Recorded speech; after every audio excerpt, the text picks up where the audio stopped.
Thank you. So I'm going to read from a short piece called What to Eat.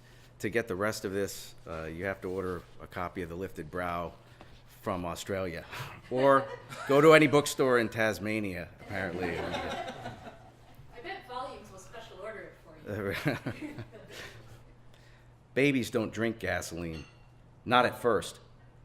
You have to introduce it slowly, starve them of the iron needed by hemoglobin until they develop a taste for it, until the searching sacs of their little tongues loll over the viscous liquid. A lot of people have trouble remembering what gasoline tasted like that first time. The liquid itself, while pungent and harsh and utterly foreign in a person's mouth, lacks anything identifiable like sweetness or bitterness. So what most of us remember is the need, this terrible emptiness that only high-octane unleaded could fill. People found the idea of drinking gasoline exciting.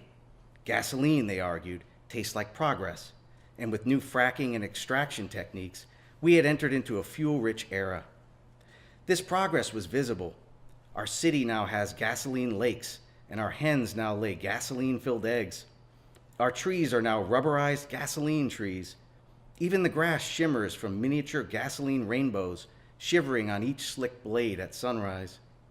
Now our world is full of color, and swirls, and rainbows. The smell of gasoline, on the other hand, takes time to appreciate. Fumes enter your nose and set up a bunker, a fuel-filled bunker. It's difficult at first. It takes getting used to. We sneeze and gag and choke from the fumes, even as we are mesmerized by the untold gallons in a gasoline lake, shimmering and thick with stunned-looking rainbow fish. Their lidless eyes bloodshot from petrol, devouring gasoline plants as they float past. It was simple math. A gallon of gasoline has 31,500 calories in it. A gallon of 2% milk has only 2,000 calories.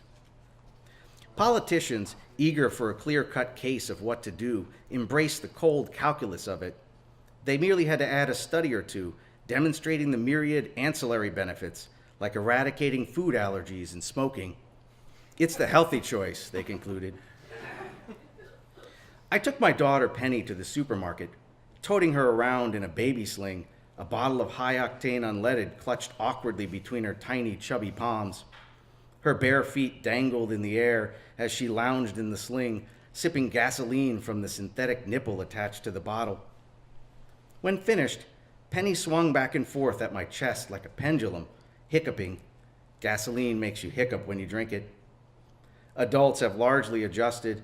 We're used to things percolating inside of us, but babies get uncomfortable, fussy.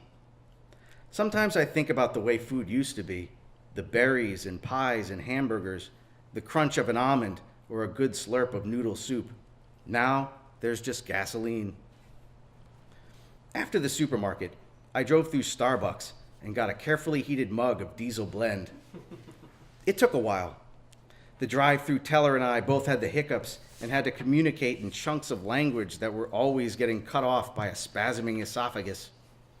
But in a way, the fortitude and resolve it took is just more proof of our improved situation.